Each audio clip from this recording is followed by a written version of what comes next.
जय हिंद साथियों, स्वागत है आप सभी का आज के एक और नए क्लास में। और आज की इस क्लास में हम लोग बिहार पुलिस के प्रीवियस ईयर क्वेश्चन पेपर देखेंगे, जिनमें से 5 या 10 नंबर का सवाल आपके परीक्षा में पूछे जाएंगे। तो वीडियो को शुरू से लेकर अंत तक अवश्य देखें। चलिए शुरू करते हैं आज की इस क्लास को। 1 नंबर सवाल दिया है, संयुक्त राष्ट्र संघ जिसे यूएनओ बोलते हैं, हिंदी में भाषण देने वाले प्रथम भारतीय व्यक्ति कौन थे? संयुक्त राष्ट्र संघ में हिंदी में भाषण देने वाले प्रथम भारतीय व्यक्ति कौन थे? ऑप्शन दिया है अटल बिहारी वाजपेयी, नरेंद्र मोदी, स्वामी विवेकानंद, महात्मा गांधी। तो संयुक्त राष्ट्र संघ में भाषण देने वाले हिंदी में भारत के प्रथम व्यक्ति थे अटल बिहारी वाजपेयी जी। ऑप्शन ए इसका करेक्ट आंसर है। 2 नंबर सवाल है, ऋग्वेद में वर्णित देवताओं में सबसे प्रमुख देवता कौन थे? ऋग्वेद में वर्णित देवताओं में सबसे प्रमुख देवता कौन थे? ब्रह्मा, इंद्र, विष्णु, सूर्य। तो ऋग्वेद में वर्णित देवताओं में सबसे प्रमुख देवता थे इंद्र। ऑप्शन नंबर 20 का सही जवाब है। 3 नंबर सवाल है, अंतर्राष्ट्रीय न्यायालय के न्यायाधीश का कार्यकाल कितने वर्षों का होता है? अंतर्राष्ट्रीय न्यायालय के न्यायाधीश का कार्यकाल कितने वर्षों का होता है? 5 वर्ष, 9 वर्ष, 12 वर्ष, 15 वर्ष। तो अंतर्राष्ट्रीय न्यायालय के न्यायाधीश का कार्यकाल 9 वर्ष का होता है। ऑप्शन 20 का करेक्ट आंसर है। 4 नंबर सवाल है, भारत का अंतिम वायसराय कौन था? भारत का अंतिम वायसराय कौन था? Option A lord Curzon, B lord Mountbatten, C Warren Hastings, D lord Irwin. तो भारत का अंतिम वायसराय था लॉर्ड माउंटबेटन। ऑप्शन नंबर 20 का करेक्ट आंसर है। 5 नंबर सवाल है, संयुक्त राष्ट्र संघ की स्थापना का मुख्य उद्देश्य क्या है? संयुक्त राष्ट्र संघ की स्थापना का मुख्य उद्देश्य क्या है?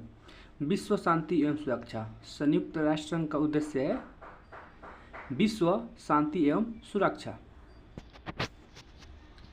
6 नंबर सवाल है, सतीश धवन अंतरिक्ष केंद्र कहाँ स्थित है? सतीश धवन अंतरिक्ष केंद्र कहाँ स्थित है? बेंगलुरु में, नई दिल्ली में, श्रीहरिकोटा, विशाखापट्टनम। तो सतीश धवन अंतरिक्ष केंद्र श्रीहरिकोटा में स्थित है। ऑप्शन सी इसका सही जवाब है। 7 नंबर सवाल है, पादप कोशिका में होती लेकिन जंतु कोशिका में नहीं होती है। पादप कोशिका में होती है लेकिन जंतु कोशिका में नहीं होती है। तो कोशिका भित्ति। ऑप्शन ए इसका सही जवाब है। 8 नंबर सवाल है, सुनौली बॉर्डर भारत और किस देश के बीच का एक प्रसिद्ध ट्रांजिट पॉइंट पारगमन बिंदु है? सुनौली बॉर्डर भारत और किस देश के बीच का एक प्रसिद्ध ट्रांजिट पॉइंट पारगमन बिंदु है? भूटान, नेपाल, पाकिस्तान, म्यांमार। तो सुनौली जो बॉर्डर है वो भारत और नेपाल के बीच एक ट्रांजिट पॉइंट है, पारगमन बिंदु है। ऑप्शन 20 का सही जवाब है। 9 नंबर सवाल है, संयुक्त राष्ट्र संघ में हिंदी में भाषण देना अटल बिहारी वाजपेयी ने कब दिया था? संयुक्त राष्ट्र संघ में हिंदी में भाषण अटल बिहारी वाजपेयी ने कब दिया था? तो 4 अक्टूबर 1977 को दिए थे। ऑप्शन नंबर ए इसका करेक्ट आंसर है। 10 नंबर सवाल है, संयुक्त राष्ट्र संघ का मुख्यालय कहाँ स्थित है? संयुक्त राष्ट्र संघ का मुख्यालय कहाँ स्थित है? दुबई में, फ्रांस, पेरिस में, न्यूयॉर्क में, टोक्यो में। तो संयुक्त राष्ट्र संघ का मुख्यालय है New York, America. Option number C इसका करेक्ट आंसर है। 11 नंबर सवाल है, अंतर्राष्ट्रीय न्यायालय का मुख्यालय कहाँ स्थित है? अंतर्राष्ट्रीय न्यायालय का मुख्यालय कहाँ स्थित है? Paris, Tokyo, Hague, Beijing. तो अंतर्राष्ट्रीय न्यायालय का मुख्यालय हेग जो नीदरलैंड में है। ऑप्शन नंबर सी इसका करेक्ट आंसर है। 12 नंबर सवाल है, ऋग्वेद में सबसे पवित्र नदी का जिक्र था। ऋग्वेद में सबसे पवित्र नदी का जिक्र था सिंधु, सरस्वती, गंगा, यमुना। तो ऋग्वेद में जो सबसे पवित्र नदी का जिक्र था वो सरस्वती नदी है। ऑप्शन 20 का करेक्ट आंसर है। अगला प्रश्न है आपका 13 नंबर, सबसे अधिक बार वीटो पावर का इस्तेमाल किस देश ने किया है? सबसे अधिक बार वीटो पावर का इस्तेमाल किस देश ने किया है? रूस, फ्रांस, चीन, अमेरिका। तो सबसे अधिक बार वीटो पावर का इस्तेमाल रूस ने किया है। ऑप्शन ए इसका सही जवाब है। अगला प्रश्न है 14 नंबर, सीजर कप निम्न में से किस खेल से संबंधित है? सीजर कप निम्न में से किस खेल से संबंधित है? क्रिकेट से, हॉकी से, बैडमिंटन से, फुटबॉल से। तो सीजर कप फुटबॉल खेल से संबंधित है। ऑप्शन डी इसका करेक्ट आंसर है। 15 नंबर सवाल है, वैदिक युग के लोगों द्वारा सर्वप्रथम किस धातु का प्रयोग किया गया था? वैदिक युग के लोगों द्वारा सर्वप्रथम किस धातु का प्रयोग किया गया था? तांबा, लोहा, चांदी, सोना। तो वैदिक युग के लोगों द्वारा सर्वप्रथम तांबा धातु का प्रयोग किया गया था। ऑप्शन ए इसका करेक्ट आंसर है। 16 नंबर सवाल है, फ्री स्टाइल शब्द किस खेल से जुड़ा हुआ है? फ्री स्टाइल शब्द किस खेल से जुड़ा हुआ है? खो खो, टेनिस, कबड्डी, तैराकी। तो फ्री स्टाइल शब्द जो है वो तैराकी खेल से संबंधित है, जुड़ा हुआ है। ऑप्शन डी इसका सही उत्तर है। 17 नंबर सवाल है, परमाणु नाभिक की खोज किसने की? तो परमाणु नाभिक की खोज किए थे अर्नेस्ट रदरफोर्ड ने। ऑप्शन ए इसका सही जवाब है। 18 नंबर सवाल है, संयुक्त राष्ट्र संघ कार्यकाल की कार्यकारी भाषा कौन सी है? संयुक्त राष्ट्र संघ के कार्यालय की कार्यकारी भाषा कौन सी है? तो है अंग्रेजी और फ्रेंच। ऑप्शन नंबर सी इसका सही उत्तर है। 19 नंबर सवाल है, विद्युत पंखा का आविष्कार किसने किया था? विद्युत पंखा का आविष्कार किसने किया था? शूलर एस व्हीलर ने। ऑप्शन नंबर बी इसका सही उत्तर है।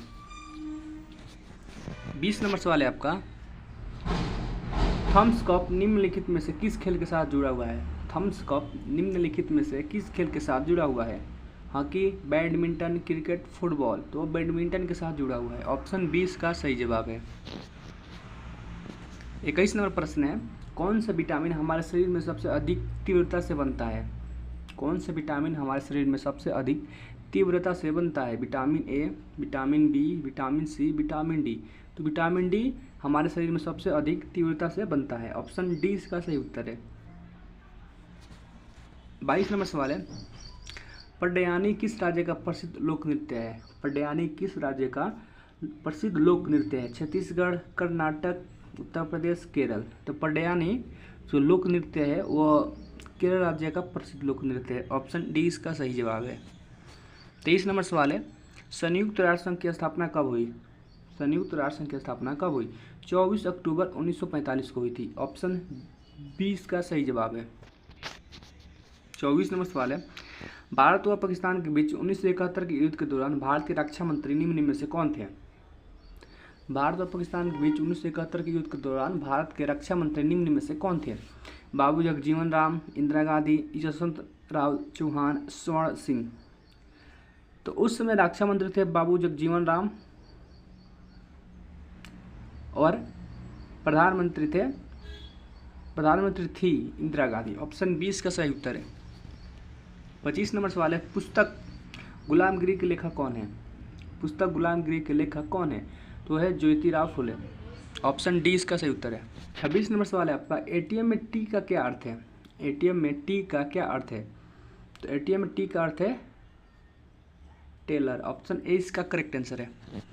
27 नंबर सवाल है, कोशिका में प्रोटीन का निर्माण कौन करता है? तो है राइबोसोम। ऑप्शन डी सही उत्तर है। 28 नंबर सवाल है, वैदिक साहित्य में प्रयुक्त व्रीहि शब्द का क्या अर्थ है? तो वैदिक साहित्य में प्रयुक्त व्रीहि शब्द का अर्थ है चावल। ऑप्शन सी इसका सही जवाब है। 29 नंबर प्रश्न है आपका, पूर्व वैदिक आर्यों का धर्म मुख्यतः था। पूर्व वैदिक आर्यों का धर्म मुख्यतः था तो वह प्रकृति, पूजा और यज्ञ। ऑप्शन डी इसका करेक्ट आंसर है। 30 नंबर सवाल है आपका, कोशिका के अध्ययन को कहते हैं? कोशिका के अध्ययन को साइटोलॉजी कहते हैं। ऑप्शन सी इसका करेक्ट आंसर है। अगर आप चैनल पे पहली बार है, चैनल को सब्सक्राइब कर ले, वीडियो को लाइक करें और शेयर करें ताकि दूसरे विद्यार्थियों को भी हेल्प हो सके। मिलते हैं एक और वीडियो के साथ, तब तक के लिए जय हिंद, वंदे मातरम।